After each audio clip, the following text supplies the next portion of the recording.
প্রিয় খামারি ভাইয়েরা, আসসালামু আলাইকুম। আপনাদের গাভীকে বারবার কৃত্রিম প্রজনন করানোর পরও বা বীজ দেওয়ার পরেও কনসেপ্ট করতেছে না, এ নিয়ে টেনশনে আছেন। আর টেনশন করতে হবে না। আমার আজকের এই টিপসটি যদি আপনি ফলো দেন, তাহলে আপনার গাভী ইনশাআল্লাহ কনসেপ্ট করবে। চলুন তাহলে কথা না বাড়িয়ে মূল ভিডিওতে চলে যাই। আজকে আপনাদেরকে যে প্রোডাক্টটি দেখাবো, এই প্রোডাক্টটি হলো সুপার এআই বা শিওর এআই। এটার যে মূল কাজ, সেই কাজটি সম্পর্কে আপনাদেরকে আজকে বলবো। তার আগে আপনাদেরকে এটি বলি যে আপনারা যখন আপনার গাভীকে কৃত্রিম প্রজনন করাবেন, তার আগ মুহূর্তে অবশ্য আপনাকে গাভীটিকে কৃমিনাশক ডোজ অনুযায়ী প্রয়োগ করাতে হবে। কৃমিনাশক যদি আপনি আপনার গাভীকে ডোজ অনুযায়ী প্রয়োগ না করান, তাহলে কিন্তু ওই কৃমির কারণেও আপনার গাভী কনসেপ্টের সমস্যা হতে পারে। এজন্য আপনাকে অবশ্যই কৃমিনাশকটি ডোজ অনুযায়ী দিতে হবে।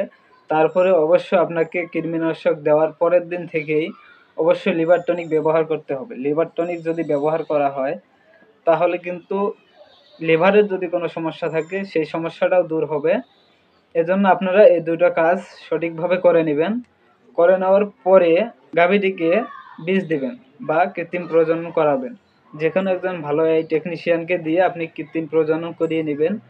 করিয়ে নেওয়ার পরে আপনারা অবশ্য বীজ দেওয়ার 6 ঘন্টার মধ্যে আপনার গাভীকে, এই যে আপনাদেরকে যে প্রোডাক্টটি দেখাচ্ছি, একটি সিরাপ, এই সিরাপটি হলো শিওর এআই। এই দেখেন শিওর এআই। আপনারা সুপার এআইও খাওয়াতে পারেন। শিওর এআই এসে সুপার এআইটা আরও ভালো, কিন্তু এই মুহূর্তে এটি নাই বিদায় আপনাদেরকে ভিডিওর সাথে এটা আমি দেখাচ্ছি। আপনারা এই সিরাপটি 6 ঘন্টার মধ্যে খাওয়াবেন। 6 ঘন্টার মধ্যে খাওয়ানোর পরে তারপরে আপনারা আবার গাভীটিকে 12 ঘন্টা পরে আবার কৃত্রিম প্রজনন করাবেন।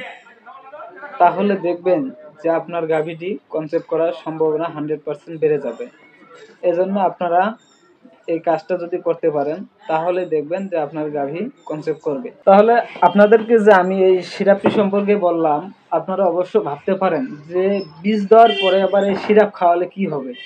এটাই তো হলো মূল বিষয়, এটাই তো হলো আপনাদের প্রশ্ন যে বীজ দেওয়ার পরে আবার এই সিরাপ খাওয়ালে কি হবে। এই সিরাপটি খাওয়ানোর মূল উদ্দেশ্য হলো যে যে গাভীগুলো বীজ দেওয়ার পরে যে ওর ডিম্বাণু আছে, ওই ডিম্বাণুটি যদি না ক্ষরণ হয় বা ওই ডিম্বাণুটি যদি ও না ছেড়ে দেয়, তাহলে কিন্তু বীজ দেওয়ার পরেও কনসেপ্ট করে না। একটা গাভীকে বীজ দেওয়ার পরে যে শুক্রাণুটা ওই গাভীকে প্রজনন করানো হয়, ওই শুক্রাণুটা 12 ঘন্টা পর্যন্ত জীবিত থাকে। এই 12 ঘন্টার মধ্যে যদি ওই গাভীর ডিম্বাণু না ছেড়ে দেয়, তাহলে কিন্তু 12 ঘন্টা পরে এই শুক্রাণুগুলো মারা যায়।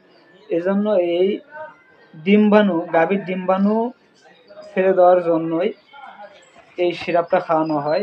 এই সিরাপটা খাওয়ালে 12 ঘন্টার ভিতরেই যে গাভী আছে, ওই গাভীর ডিম্বাণুটি ছেড়ে দেয়, তাহলেই গাভীটা কনসেপ্ট করে। এজন্য আপনাদেরকে এই বিষয়গুলো খেয়াল রাখতে হবে।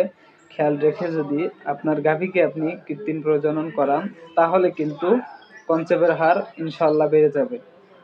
আজকের ভিডিওটি এ পর্যন্ত।